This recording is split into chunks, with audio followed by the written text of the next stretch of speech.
네. 오늘은 사사기는 실패의 책이다 보겠습니다. 성경을 지금 사사기까지 왔는데요. 우리가 볼 때 사사기는 여호수아와 정반대에 있는 성경입니다. 딱 반대에 있습니다. 여호수아에서는 승리를 말합니다. 언제나 하나님과 함께 하시며 승리했더라를 이야기합니다. 그런 사사기 말씀에서는 실패를 이야기합니다. 왜 그럴까요? 여호수아에서는 언제나 승리하고 계속 이겼는데 사사기는 왜 계속 실패하고 계속 넘어지는 것일까요? 이 표를 보면 알 수 있는데요. 여호수아에서는 늘 자유함이 있었습니다. 계속 이렇게 속박된 것들이 풀려나가는 은혜가 있었습니다. 반대로 사사기를 보면 계속 속박됩니다. 계속 묶이는 일이 반복해서 나타납니다. 그리고 여호수아는 믿음으로 전진합니다. 왜냐하면 하나님의 약속을 붙들고 언제나 믿음으로 전진하게 됩니다. 그런 사사기에는 오히려 후퇴합니다. 그 후퇴의 이유가 뭐냐면 불신으로. 그러니까 이 말씀이 되게 중요한데요. 불신으로, 하나님을 믿지 못함으로 계속적으로 불신하게 되는 것입니다. 후퇴하게 되는 것입니다. 그 다음 말씀은 여호수아는 하나님을 섬겼지만 사사기에서는 누구를 섬겼다고요? 자신을 섬깁니다. 이게 굉장히 극명한 대조가 나타납니다. 여호수아에서는 계속 말씀을 묵상하고 하나님을 섬겼지만 사사기는 자신을 섬깁니다. 여호수아에서는 객관적인 도덕성이 필요합니다. 언제나 객관적인 도덕성이란 것은 누구나 이거 도덕적이다 판단할 수 있죠. 그 기준이 있다는 얘기입니다. 사사기는 주관적 도덕성을 말합니다. 그러니까 이것은 내가 이렇게 도덕성을 내가 결정하는 것입니다. 이런 차이가 생기게 됩니다. 여호수아와 사사기가 바로 다음 세대인데 이렇게 극단적으로 반대가 되는 이유가 뭘까요? 그 이유는 다름 아닌 신명기 언약의 준수입니다. 하나님께서 말씀하셨습니다. 이 말씀을 지키라고 말씀하셨는데 우리 같이 한번 읽어보겠습니다. 같이 읽습니다. 시작.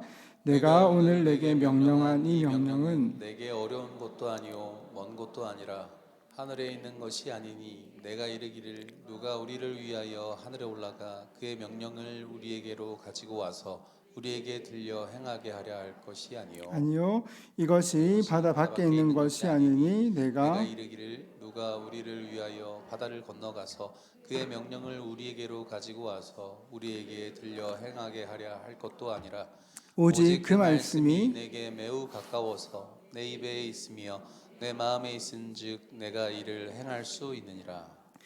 이 말씀에서 볼 수 있는 것처럼 하나님 말씀이 멀리 있는 것이 아니라 매우 가까워서 내 입에 있고 내 마음에 있기 때문에 행할 수 있는데 사람들이 율법을 마음에 두기를 싫어합니다. 이게 굉장히 결정적인 차이입니다. 우리가 이제 신명기 말씀할 때 마지막에 종주권 언약에 대해서 이야기했었는데요. 여러분 율법을 지키는 것이 어렵지가 않습니다. 왜냐 그렇게 하면 여러분 누가 여러분에게 살인하라고 이렇게 강요하는 사람이 있습니까? 간음하라고 강요하는 사람이 있습니까? 그런 게 없습니다, 여러분. 그냥 내 마음의 죄를 좋아할 뿐입니다. 말씀을 지키면 하나님께 유익됩니까? 그렇지 않습니다. 언제나 말씀을 지키면 하나님께 유익되는 것이 아니라 내 삶에 유익이 됩니다. 이것이 하나님의 법입니다. 그런데 사람들이 하나님 말씀을 지키는 것이 아니라 그 말씀을 마음에서 멀리 떨어내고 자신들이 주인이 되어 자신의 법을 섬기기 시작합니다. 그래서 사사기에 굉장히 유명한 구절이 있죠. 같이 읽습니다. 시작. 그때 이스라엘의 왕이 없으므로 사람이 각기 자기의 소견에 오른 대로 행하였더라. 그때 왕이 없으므로 여기서 우리 생각할 때 왕을 생각하면 우리는 그냥 왕하면 정치적인 왕 그런 왕을 말하는 것 같지만 사실은 영적인 왕도 포함되어 있는 겁니다. 그 당시에 왕이 없었습니다. 정치적으로나 영적으로나 왕이 없었습니다. 그래서 자기 소견에 옳은 대로 행하였고 고통당하는 것입니다. 이스라엘은 여호수아 시대를 거치면서 이게 보면 자기 소견에 옳은 대로 그런 모든 기준이 나에게 옳은 대로 살기 시작하였습니다. 땅을 받고 이제 그 가나안 정복 시대를 거쳐 땅을 받게 되었습니다. 그러니까 말씀대로 살기를 싫어했습니다. 그때부터는 하나님 말씀이 기준이 아니라 이렇게 내 마음이 기준이 되었습니다. 여러분, 내 마음대로 살면 내가 인생의 주인이 되고 내가 모든 판단의 기준이 되면 더 살기 좋아질까요? 여러분, 별로 그렇지 않습니다. 자기 소견대로 행한다는 것은 무척 무서운 일입니다. 하나님의 그런 뜻이 아니라 자기의 마음의 기준이 되는 것이 왜 위험하냐, 그렇게 하면 여러분, 세상에서 가장 부패한 것이 무엇일까요? 그렇죠. 우리 같이 읽어볼까요? 시작. 만물보다 거짓되고 심히 부패한 것은 마음이라 누가 능히 이를 알리오마는. 그렇죠. 만물보다 심히 부패하고 거짓된 것이 마음이기 때문에 사람은 자기의 마음을 의지하면 부패하고 거짓될 수밖에 없습니다. 여러분, 사사기 성경을 읽지 않아도 여러분 사사기 내용을 다 알 수 있습니다.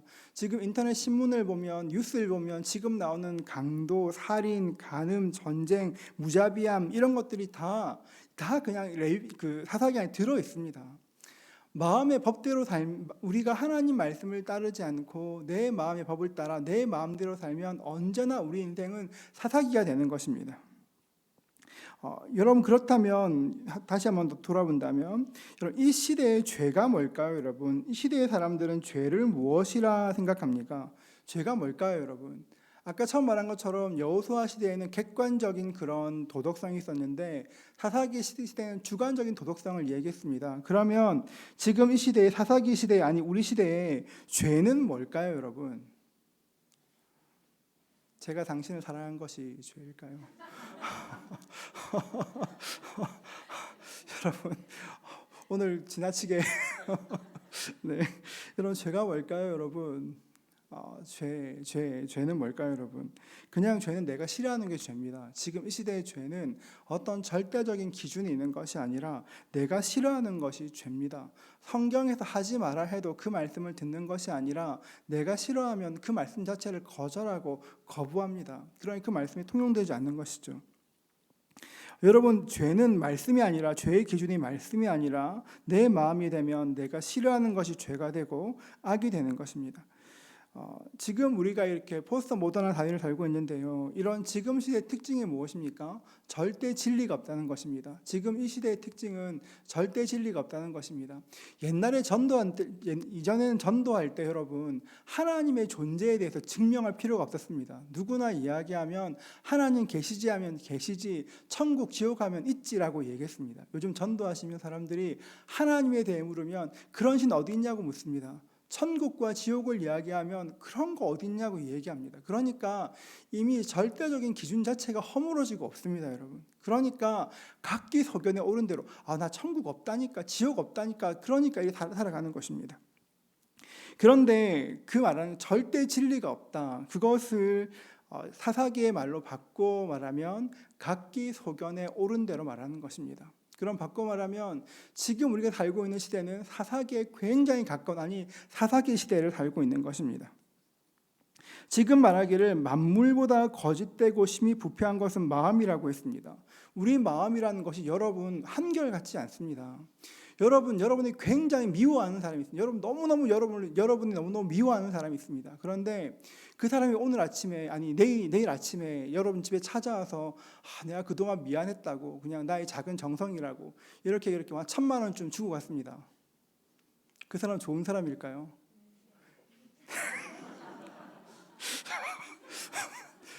1,000,000원에 네, 좋은 사람이죠.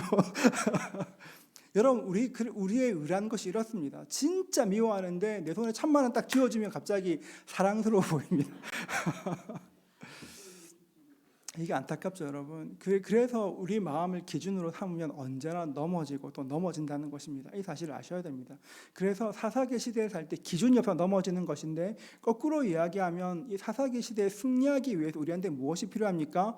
기준이 필요하고, 그 기준은 무엇입니까? 말씀이 필요한 것입니다. 사사기 시대에는 자기가 왕노릇하며 살았습니다. 그러면 보겠습니다. 사사를 이야기하고 있는데요, 사사가 어떤 사람일까요? 사사는 세 가지 역할을 하게 됩니다. 왕이고 제사장이고 선지자의 역할을 하게 됩니다. 왕, 그러니까 평상시에는 다스리고 전쟁의 시기에는 이렇게 전쟁을 지휘하고, 제사장은 자기의 문제를 가지고 하나님께 나아가는 사람, 올라가는 방향이죠. 선지자는 뭐냐면 하나님의 말씀 백성에게 들려주는 사람, 내려오는 사람입니다. 그러니까 사사가 하는 일은 왕과 제사장과 선지자 일을 다 합니다. 그러니까 거의 재정일치 모든 것을 다 할 수 있는 굉장히 강력합니다. 그런데 사사가 왕이나 제사장과 뚜렷한 차이가 있습니다. 하는 일은 똑같이 다스리는 일이지만 왕과 제사장, 사사들 사이에 결정적인 차이가 있습니다. 뭘까요, 여러분? 세습이 되지 않습니다. 왕은 내 아들도 왕이 될 수 있지만 제사장은 그 아들도 제사장이 될 수 있지만 어떤 경우도 사사는 그 아들이 이어서 이런 사사노로 살 수 없습니다. 왜냐하면 사사는 하나님의 영이 임하시면 그 영이 임하는 그 사람이 감당할 수 있기 때문입니다. 만약 아버지가 사사라고 해서 아들도 사사가 된다면 여러분 그 자리가 하나님의 영과 상관없는 인간적인 자리가 되고 맙니다. 여러분 그래서 신앙은 세습이 안 됩니다. 여러분이 아무리 열심히 믿어도 우리의 다음 세대가 하나님을 알지 못하면 여러분 그게 아무 소용이 없습니다. 신앙은 세습이 안 됩니다. 사사기의 구조 그렇습니다. 사사기의 구조를 보면 두 개로 나눌 수 있는데요. 첫 번째는 1장부터 16장에 있는 사사들의 이야기입니다. 7번의 구원이 나오는 사사들의 얘기 있고 17장부터 21장까지는 레위인들의 이야기가 기록되어 있습니다. 사사기는 그러니까 여기 볼 수 있는 것처럼 첫 번째는 사사들의 이야기가 나오고 17장부터는 레위인의 이야기가 나오는데 역사로 보면 사실 21장 사건이 1장 앞으로 갈 수 있습니다. 나중에 설명해 드릴게요. 복잡하긴 하지만 그렇습니다. 결국 지금 사사들과 레위인으로 되어 있는데 레위인의 섹션을 따로 떨어뜨린 이유는 그만큼 레위인들이 중요한 역할을 해야 됐기 때문에 그렇습니다. 조금 더 보겠습니다. 여러분 하나님께서 이스라엘 백성들을 가나안 땅으로 인도한 이유가 뭘까요? 안식을 주시기 위해서 그렇습니다. 안식을 주시기 위해서 그렇습니다. 너희가 그 땅 가서 잘 누려. 내가 줬으니까 제사장 노릇하고 너희가 이렇게 좋은 사람 돼 말씀하셨습니다. 안식을 누리려고 하셨습니다. 그런데 안식을 누리는 땅에서 오히려 타락하고 말았습니다. 타락한 이유가 뭘까? 첫 번째로는 힘이 분산되었습니다. 사사기 1장 1절인데요. 같이 읽습니다. 시작. 여호수아가 죽은 후에 이스라엘 자손이 여호와께 여쭈어 이르되 우리 가운데 누가 먼저 올라가서 가나안 족속과 싸우리이까? 그렇죠. 그러니까 이게 여호수아가 죽기 전에는 지금 이제 정복 전쟁을 해야 되는데 여호수아가 죽기 전에는 어떻게 싸웠냐면 어느 지파가 선봉을 서는 것이 아니라 다 같이 힘을 모아 우르르 달려갔습니다. 그런데 지금은 어떻게 보면 우리로 치면 그 지파 자치제처럼 각 지파가 독립되어 있으니까 연합해서 싸우지 않는 겁니다. 그러니까 힘이 분산되었습니다. 유다가 이렇게 말했습니다. 유다가 하나님께 여쭈어서 어디로 갈까 할 때 3절 1장 3절 말씀 같이 읽습니다.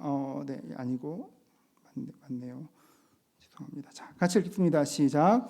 유다가 그의 형제 시몬에게 이르되 내가 제비 뽑아 얻은 땅에 나와 함께 올라가서 가나안 족속과 싸우자.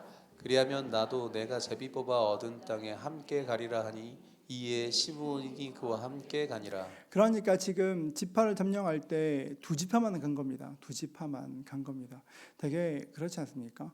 이게 하나님께서는 처음에 같이 연합해서 이렇게 힘을 모아서 가나안 땅 전체를 정복하기 원하셨는데 사람들이 이제 땅을 배분받고 나니까 난 내 것만 지키면 되지 하고 연합하지 않게 되었습니다. 그리고 두 번째로 왜 타락했냐면 힘이 분산되고 두 번째는 온전히 쫓아내지 못하였습니다. 사사기 1장 19절과 34절인데요. 같이 읽습니다. 시작. 여호와께서 유다와 함께 계셨으므로 그가 산지 주민을 쫓아내었으나 골짜기 주민들은 철병거가 있으므로 그들을 쫓아내지 못하였으며. 여러분 이게 그렇습니다. 생각해보면 굉장히 상식적입니다. 왜냐 그렇게 하면 여기 있는 골짜기 주민들은, 아래에 있는 주민들은 철병거가 있다는 말은 지금 가나안에 있는 지금 이스라엘 백성들은 청동기 시대를 살고 있습니다. 청동기 시대인데 가나안 사람들은 그리스에서 들어온 철기 문명을 가지고 있었습니다. 더군다나 철병거 어떻게 이길 수 있겠습니까? 못 이깁니다. 여러분, 못 이기는 게 정상입니까? 민수기 14장 한 번 더 할까요? 하나님이 함께 하시면 이기지 않습니까? 이제까지 여러분 그 이스라엘 전쟁을 할 때 자기 실력으로 이긴 게 아니라니까요. 누구 힘으로 이겼습니까? 그렇죠? 근데 현실 앞에 딱 서 있는 그 철병거를 보니까 생각이 바뀐 겁니다. 내가 못 이기지. 순식간에 물러서는 거. 그러니까 믿음이 없어지니까 아까 말한 것처럼 후퇴하게 되는 것입니다. 실제로 보면 산지 주민들은 블레셋 사람들이지만 골짜기 주민들은 정확히 말하면 애굽 사람들입니다. 보면 그 이집트와 이스라엘이 그렇게 안 멉니다. 그래서 이집트 왔다 갔다 하니까 굉장히 벅찼을 것입니다. 그런데 벅차니까 싸우다가 안 되니까 그냥 포기한 겁니다. 말씀을 지키지 않았죠. 그러니까 어떻게 되었나? 자, 여러분 성경을 보시면, 성경을 혹시 가져오셨으면 사사기 1장 19절과 34절을 보시면 그 뒤에 이걸 체크해 놓으십시오. 민수기 33장 55장에서 56절인데요. 이게 어떠냐 그렇게 하면 보세요. 1장 19절에서 말하기를 철병거가 있으므로 쫓아내지 못했다 그랬는데 그 결과가 무엇인가? 만약에 쫓아내지 못하면 어떻게 됩니까? 너희가 만일 그 땅의 원주민들을 너희 앞에 몰아내지 아니하면 너희가 남겨둔 자들이 너희 눈에 가시와 너희의 옆구리를 찌르는 것이 되어 너희가 거주하는 땅에서 너희를 괴롭게 할 것이요 나는 그들에게 행하기로 한 생각한 것을 너희에게 행하리라. 그러니까 너희가 쫓아내지 않으면 내가 지금 가나안 땅을 벌할 거를 너희에게 벌할 거라고 말씀하시는 것입니다. 결국 못 쫓아냈습니다. 그 어떻게 되었습니까? 같이 살게 됩니다. 같이 살게 되었습니다. 여러분, 문명은 언제나 그렇습니다. 그 다음, 그러니까 청동기 문명이 있고 철기 문명이 있으면, 유목 문명이 있고 정착 문명이 있으면 이런 그 유목 문명이 정착 문명을 이길 수가 없습니다. 딱 그 일이 생긴 거죠. 그래서 동화되었습니다. 함께 살게 되었습니다. 함께 살면서 어떻게 되었냐면 그 땅 주민과 동화되었습니다. 똑같이 살게 되었습니다. 그냥 함께 살면서 평화롭게 사는 것처럼 보입니다. 그냥 가나안 사람들 결혼도 하고 잘 살고 굉장히 평화롭게 살았습니다. 여러분, 그런데 신명기 말씀에서 계속적으로 모세가 강조했던 것은 섞이지 말고 진멸하고 구별되라는 것이었습니다. 구별의 뜻이 무엇입니까? 구별은 거룩한 것 아니겠습니까? 구별되라고 했는데 이스라엘 백성들이 그렇게 하지 못했습니다. 결국 같이 살면서 가나안 사람처럼 되었고 가나안 사람이 받을 벌을 같이 받게 되는 그 일로 이어지게 됩니다. 왜 타락했을까? 네 번째, 구원 역사의 목격자가 다 죽게 되었습니다. 그러니까 처음에는 같이 믿음의 선배들이 있었는데 어느새 믿음의 선배들이 다 이렇게 죽게 되었습니다. 사사기 2장 7절에서 10절은 이렇게 말하는데요. 백성이 여호수아가 살아날 동안과 여호수아 뒤에 생존한 장로들 곧 여호와께서 이스라엘을 위하여 행하신 모든 큰 일을 본 자들이 살아날 동안에 여호와를 섬겼더라. 여호와의 종 눈의 아들 여호수아가 110세에 죽음에 무리가 그의 기업의 경내 에브라임 산지 가스산 북쪽 딥낫 헤레스의 장사였고 그 다음 우리 10절 말씀을 같이 읽어볼까요? 10절 시작. 그 세대의 사람도 다 그 조상들에게로 돌아갔고 그 후에 일어난 다른 세대는 여호와를 알지 못하며 여호와께서 이스라엘을 위하여 행하신 일도 알지 못하였더라. 그러니까 지금 우리는 세 번의 세대를 보고 있습니다. 처음에 이집트에서 나온 세대, 광야에서 방황한 세대, 지금은 가나안 땅에 살고 있는 세대, 세 번째 세대를 보게 되었습니다. 이제 만나 세대, 광야를 방황했던 사람도 하나 둘씩 세상을 떠나기 시작했습니다. 그 세대의 사람들도 다 그 조상들이 돌아갔고 그 후에 일어난 세대는 다른 세대는 여호와를 알지 못하며 다른 세대는 다음 세대 말고 다른 세대는 여호와를 알지 못하며 여호와께서 이스라엘을 위해 행하신 일을 알지도 못하였더라. 그러니까 믿음이 전수되지 않으니까 다음 세대가 아니라 다른 세대로 그냥 바뀌어버린 전혀 다른 세대가 되었습니다. 저는 이게 지금 우리나라에 굉장히 이런 지금 변화의 한 가운데 있다고 생각합니다. 그렇게 60년대, 70년대 부흥운동 이끄셨던 분들이 다 돌아가시고 이제 그 다음 세대 이어지는 그런 과정 가운데 있습니다. 여러분, 그런데 우리가 기억해야 될 것은 그분들 옛날 그런 어르신들의 신앙에 대해서 존중해야 되고 그 신앙을 본받아야 될 필요가 있습니다. 역사들을 기억하고 배워야 될 필요가 있습니다. 저는 그렇게 정기적으로 이렇게 길선주 목사님이나 이용도 목사님 같은 그런 분들 책을 정기적으로 읽습니다. 아주 옛날 목사님들이신데요. 이용도 목사님 같은 경우에는 그분이 굉장한 기도의 사람이셨거든요. 그분은 금강산에 기도하러 가시면 일주일 동안 한 자리에서 이렇게 기도하셔서 낙엽이 덮일 만큼, 여러분, 그런 위대한 기도의 사람들이 우리나라에 있었습니다. 그분들이 조국을 위해서 기도하셨고, 여러분, 새벽기도 누가 만들었을까요? 여러분, 이제 우리가 이게 굉장히 근본적인 질문인데 누가 만들었을까? 항상 목사님들이 썩 좋아하지 않습니다. 길선주 목사님이라고. 그분이 원래 예수 믿기 전에 도인이었습니다. 도인이었는데 새벽에 일찍 돌을 닦았는데 예수를 믿고 나니까 그 좋은 예수를 내가 어떻게 내 천지신명보다 더 안 섬길 수 있냐고 해서 그분이 새벽에 일어나서 새벽기도를 시작했습니다. 저는 그분을 사랑합니다. 여러분, 우리가 알아야 될 것이 있다면 이전 세대의 그런 이야기들을 많이 들으시고 어떻게 교회를 섬겼는지 들으시고 함께 기도하시고 그런 기도들을 배워야 됩니다. 더군다나 만약에 여러분의 부모님들 가운데 그런 믿음의 선배들 있으시면 많이 배우십시오. 어떻게 신앙생활 하셨는지, 어떻게 예수 믿으셨는지 배우지 않으면 그 믿음의 대가 이어질 수 없습니다. 결국 이스라엘에서 가장 큰 문제는 하나님 말씀, 과거의 세대가 경험했던 영광스러운 하나님을 같이 경험하지 못했기 때문에 다음 세대가 아니라 다른 세대로 바뀌는 그런 변질이 일어난 것입니다. 왜 타락했는가? 다섯 번째로 왜 타락했는가? 그들이 성경을 통독하지 않았습니다. 이게 무슨 말인가 하시겠지만 성경에 있습니다. 신명기 31장에 보면 여기 나와 있지는 않지만 읽어드리면 이렇습니다. 온 이스라엘이 내 하나님 여호와 그가 택하신 곳에 모일 때에 이 율법을 낭독하여 온 이스라엘이 듣게 할지니, 이렇게 말합니다. 그래서 모세가 여호수아에게 뭐라고 말했냐, 그렇게 하면 너희가 가나안 땅에 들어가고 나면 성경 낭독회를 하라 그랬습니다. 신명기 말씀을 모든 백성이 듣도록 이렇게 낭독회를 하라고 했습니다. 여호수아가 몇 번 했을까요? 한 번도 안 했습니다. 그 참 이상하죠. 왜 그랬는지 모르겠습니다. 그런데 성경을 모르니까, 역사를 모르고 하나님을 모르니까 어떤 언약을 맺었는지도 모르는 것입니다.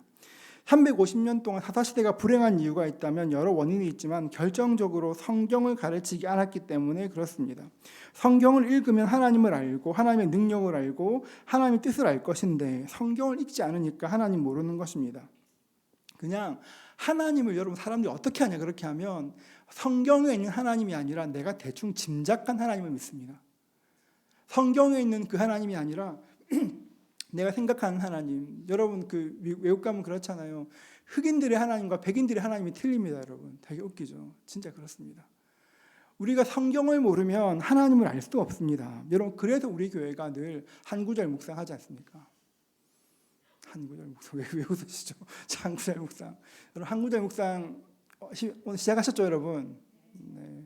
안 하시는 분들은 속히하시길 바랍니다. 여러분, 이게 되게 중요합니다. 근데 이게 언제 회복되냐, 그렇게 하면 포로기 때 회복됩니다. 그러니까 지금부터 시작해서 여호수아 때부터 사사기 때부터 시작해서 왕정시대를 쭉 지낼 동안에 말씀을 읽지 않다가 그 말씀이 언제 이루어지냐, 그렇게 하면 포로로 잡혀가서 보니까 우리가 그때 말씀을 안 읽어서 그런 일을 당했구나 알고 나니까 그때부터 말씀을 읽기 시작하고 말씀의 부흥이 일어나니까 하나님 다시금 고토를 회복시키신 것입니다. 말씀 읽는 건 굉장히 중요합니다. 그렇기 때문에 다섯 가지 보면 이스라엘 백성들이 약속의 땅, 언약의 땅, 안식의 땅에 들어갔지만 왜 타락했나? 첫 번째는 힘이 분산되었고, 두 번째는 온전히 쫓아내지 않았습니다. 그리고 그 땅 주민들과 동화되었습니다. 그리고 구원 역사의 목격자가 죽었고 성경을 통독하지 않았습니다. 여러분 생각해 보십시오. 여러분의 그런 가치관과 세상 사람들의 가치관은 다를까요, 여러분? 세상 사람들이 소중히 여기는 것과 여러분이 소중히 여기는 것이 과연 다를까요? 아멘. 네. 꼭 그러시면 좋겠습니다. 세상 사람과 똑같은 생각을 하면 다른 삶을 살 수가 없습니다. 많은 사람들이 예수를 믿는다고 이야기하지만 세상 사람과 똑같은 것을 좋아하면 그렇게 살 수밖에 없습니다. 그래서 이런 타락의 결과로 이스라엘 백성들은 이런 사이클을 가지게 됩니다. 보면 첫 번째 죄를 짓습니다. 죄를 지으면 적이 와서 압제합니다. 압제하게 되고요. 압제하게 되면 하나님께 기도합니다. 하나님 살려주십시오. 기도하면 하나님이 구원해 주십니다. 자, 구원담이 뭡니까? 뭐예요? 망각입니다. 우리하고 똑같지 않습니까, 여러분? 죄를 짓습니다. 압제를 당합니다. 힘든 일이 생깁니다. 하나님 살려주십시오. 기도합니다. 살려주시면 그 다음 일이 감사가 아니고 망각입니다, 여러분. 이것이 우리의 삶입니다. 이 일이 7번 기록되어 있습니다. 사사기에 7번 망각이 이 사이클이 기록되어 있는데요. 7은 완전수 아닙니까? 7은 완전수인데요. 그러니까 우리는 완전히 패역한 인간이라는 것을 상징적으로 보여주는 것입니다. 우리 힘으로 구원받을 수 없음을 보여주는 것입니다. 그래서 하나님께서 죄를 짓고 압제를 당하고 간구하면 구원하시는데 구원자로 누구를 일으키십니까? 여러분 지금 사사기 있지 않습니까? 사사를 일으켜 주십니다. 그러면 그 사사가 막 싸워서 이기게 되는 것입니다. 그러면 자, 성경의 사사는 몇 명 나올까요? 자, 예수님의 제자는 몇 명일까요? 지파는 몇 지파일까요? 사사는 맞습니다, 여러분. 확신 없이 하세요. 사사는 12명입니다. 12명. 이게 보면 아까 말한 우리 그 범죄의 사이클이 7일에 말하지 않습니까? 7번 반복되는 건 사람이 그만큼 패역하고 불순종하다는 뜻하는 것이고 12도 성경이 말하는 완전수입니다. 사람은 완전히 패역하고 넘어지지만 하나님의 구원은 완전하다를 보여주는 것입니다. 그래서 7번의 넘어짐이 있고 12명의 사사가 등장합니다. 자, 지금부터 사사를 볼 텐데요. 사사를 다 보지는 못하지만 자, 같이 한번 따라 읽어보겠습니다. 자, 온니엘, 에훗, 죄송하고 그냥 같이 읽으세요. 온니엘, 에훗, 함갈, 드보라, 기드온, 돌라, 야일, 입다, 입산, 엘론, 압돈, 삼손. 몇 명입니까? 12명 맞습니다, 여러분. 목사를 믿으세요, 여러분. 12명 맞습니다. 왜 이렇게 12명이라고 얘기했는지 못 믿는 거죠? 12명 맞아요. 그런데 여러분, 여기 있는 사사들을 보면 자, 온니엘은 누구의 아우냐면 갈렙의 아우입니다. 우리가 지난 시간에 갈렙에 대해서 얘기했는데 갈렙은 이렇게 유다 지파지만 그 이름 뜻이 혹시 뭐랬는지 기억나십니까? 네, 멍멍 개. 그러니까 그런 그나트 지파는 온니엘은 그러니까 가나안 사람입니다. 이방인이라는 얘기죠. 그런데 첫 번째 사사가 되었습니다. 하나님의 은혜로 가나안의 견고한 요새를 점령하게 되고 40년 동안 이렇게 평안을 누립니다. 에훗은 어느 지파냐면 베냐민 지파입니다. 베냐민 지파란 뜻은 오른손의 아들이란 뜻입니다. 그런데 에훗이 모압 왕 에그론을 왼손으로 찔러 죽입니다. 오른손의 아들인데. 그래서 학자들은 말할 때 에훗이 아마 오른손에 핸디캡에 있어서 잘 못 썼을 것이라 생각합니다.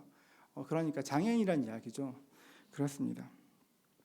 그 다음 삼갈이 나오는데 이게 삼갈이 되게 좀 이상한 사람입니다. 성경에 쭉 나오는데 삼갈은 성경에 보면 지파가 안 나옵니다. 어느 지파인지 모릅니다.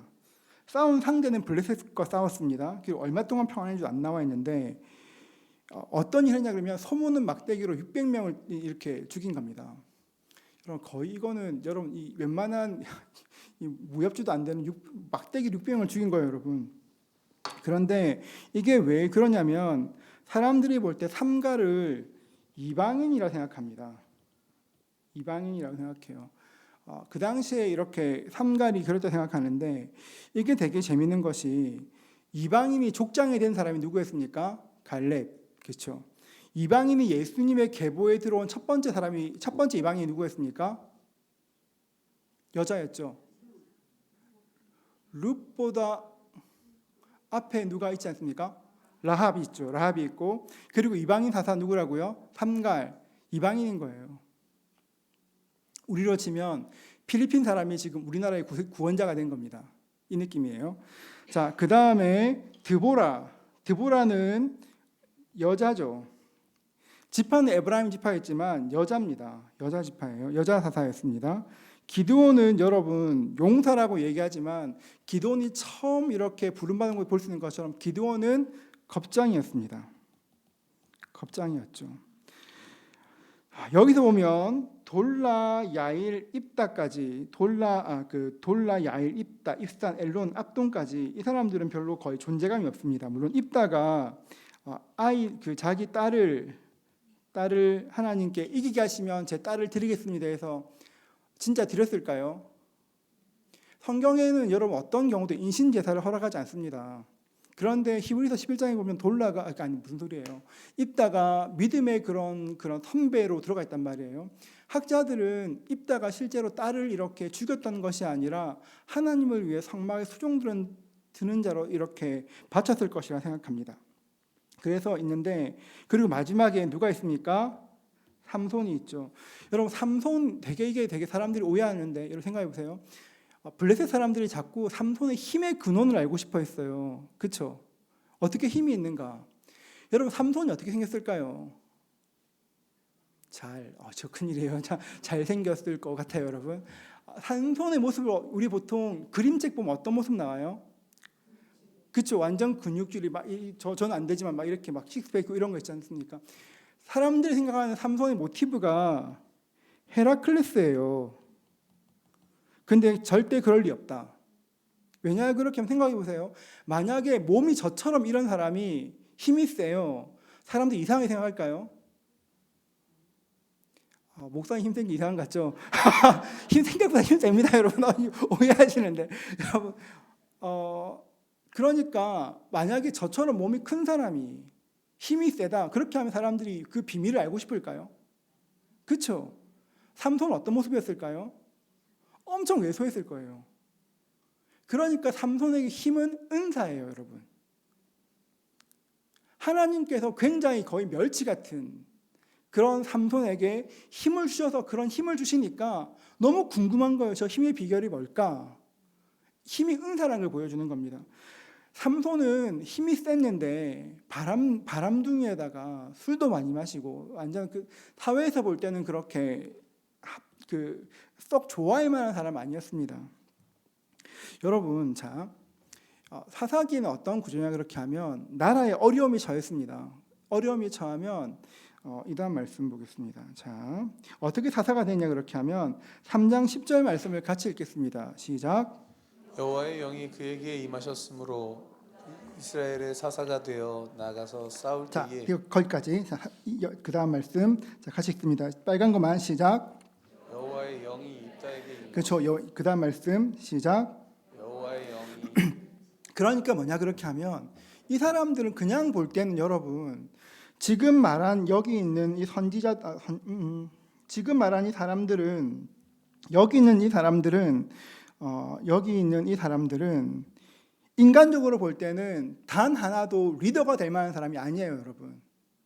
이방인의, 장애인의, 그리고 그 외국 사람의, 여자의, 겁쟁이의. 그러니까 사람들이 볼 때 이 사람은 리더감이 아닌 거예요. 그냥 여러분 만약에 생각해보세요. 지금 우리나라가 굉장히 어려운 일이 생겼는데 갑자기 이렇게 캄보디아에서 온 사람이 나를 따르라 하는 거예요. 여러분 따르시겠습니까? 일본 사람으로 할까요? 이게 어떤 느낌이냐 그렇게 하면 나를 따르라 하지만 솔직히 별로 안 따르고 싶은 거예요. 나보다 못해 저 사람이. 그런데 하나님의 영이 임하니까 갑자기 큰 일을 하는 거예요. 그래서 소문은 막대 600명 때려 죽이는 거예요. 그러니까 와 신기하다 따라가는데 사실 마음에 약간 씁쓸함이 있어요. 조금만 그래도 보기 좋았으면 어떨까? 기왕이면 잘생기면 좋지 않았을까? 이게 어떻게 나오냐 그렇게 하면 자 사무엘상 12장 11절 말씀부터 같이 읽겠습니다. 시작. 여호와께서 여룻발과 베단과 입다와 나 사무엘을 보내사 너희를 너희 사방 원수의 손에서 건져내사 너희에게 안전하게 살게 하셨거늘. 자 그렇죠. 하나님께서 안전하게 살게 하셨어요. 그러니까 여룻발이라는 것은 기도원을 말하는 거거든요. 그렇게 해서 사사들을 통해서 대개 너에게 평안한 데를 줬다는 겁니다. 그런데 그 다음 보세요. 12절부터 13절 같이 읽습니다. 시작.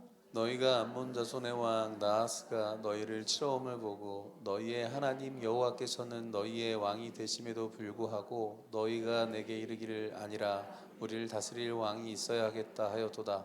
이제 너희가 구한 왕 너희가 택한 왕을 보라. 여호와께서 너희 위에 왕을 세우셨느니라. 이스라엘 사람들이 왕을 요구한 게 왜 요구한 겁니까? 누구 때문에 요구한 거예요?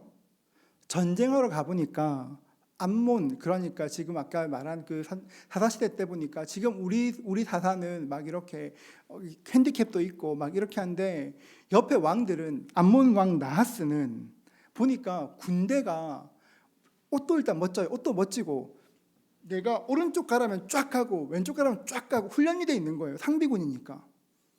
자기들이 이겼지만 그 졌던 군대의 모습이 너무 멋진 거예요.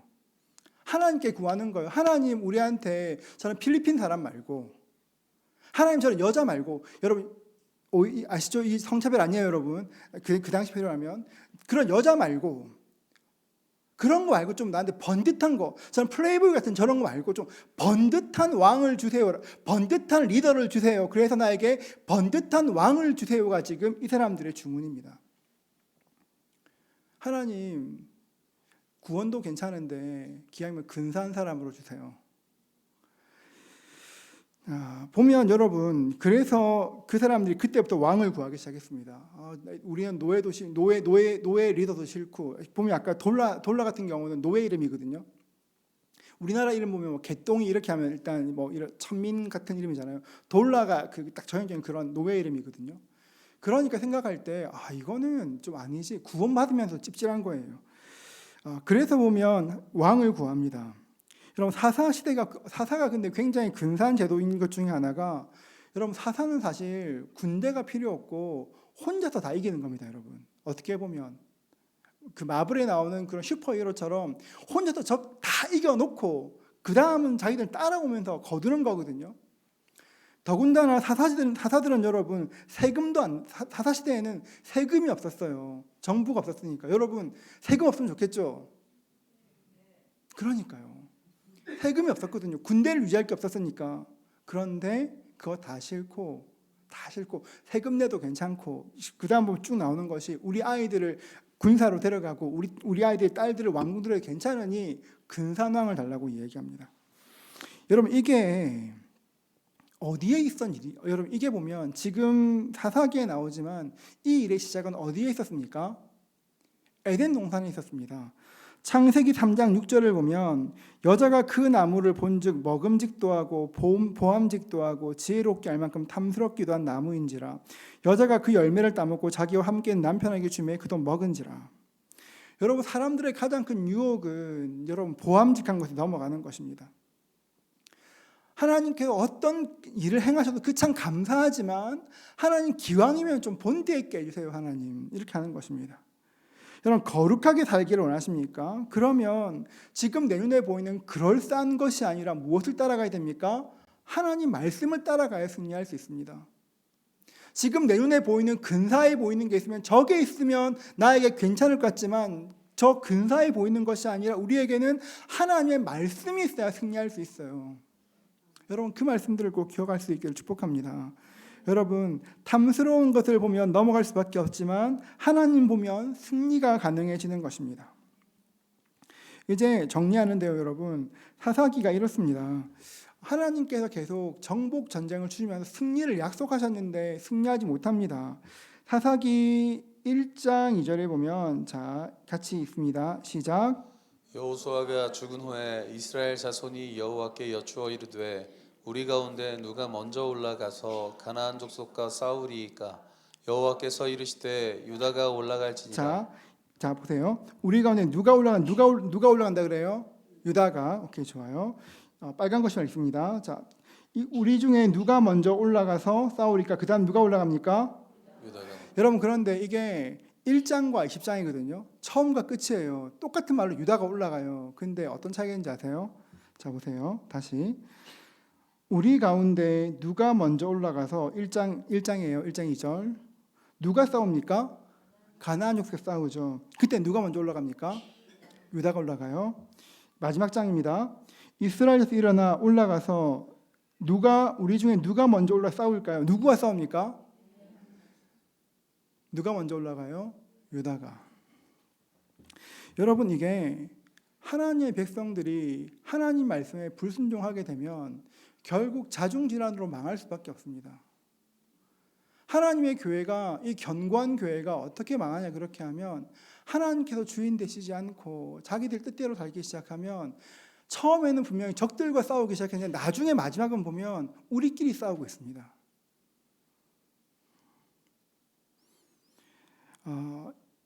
이게 사사시대의 극명함을 보이는 것입니다. 교회도 마찬가지입니다, 여러분. 교회가 복음 증가하는 전도의 사명을 잃어버리고 그냥 자기들끼리 좋게 재밌게 있으면 자기들끼리 싸우다 망하는 겁니다.